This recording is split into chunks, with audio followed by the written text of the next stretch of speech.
Assalamualaikum warahmatullahi wabarakatuh. Hai semuanya, selamat datang.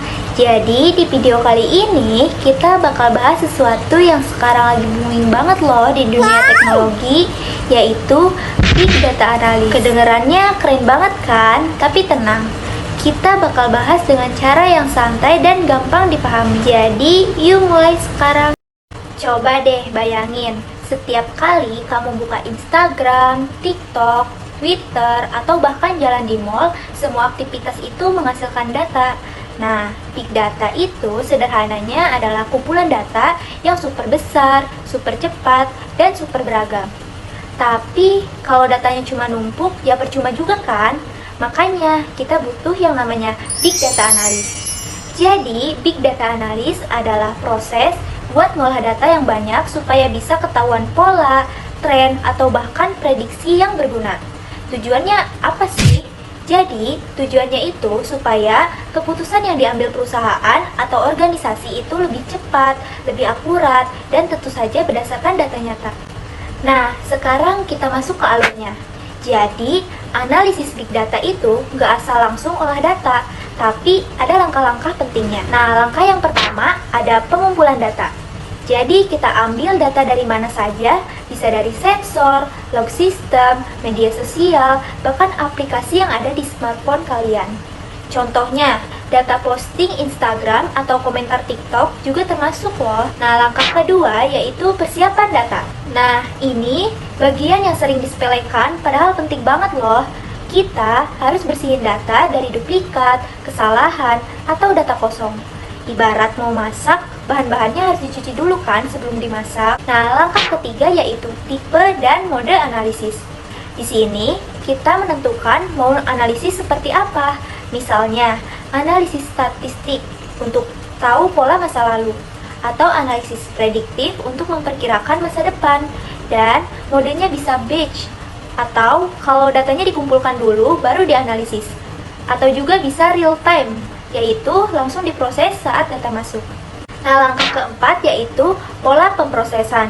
Tahap ini biasanya pakai framework seperti MapReduce dan Stream Processing. Simpelnya, sistem ini bantu kita memproses data besar dalam waktu cepat.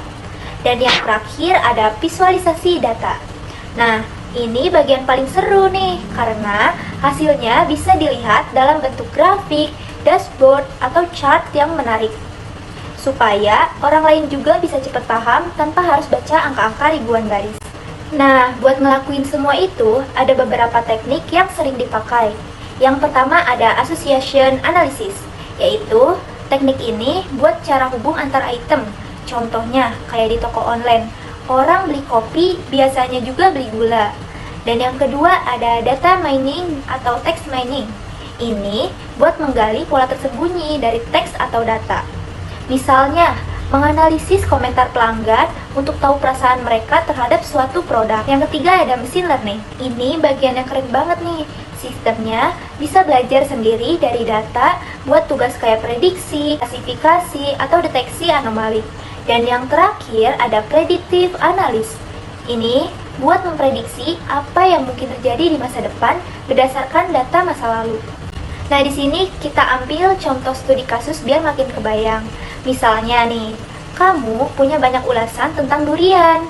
Beberapa bilang manis banget, ada juga yang bilang agak pahit tapi harum.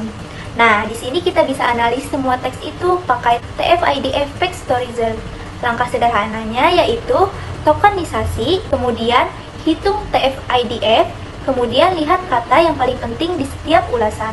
Jadi, nanti hasilnya kita bisa tahu mana yang paling sering muncul. Misalnya, manis, harum, tebal. Itu berarti faktor yang paling disukai pembeli.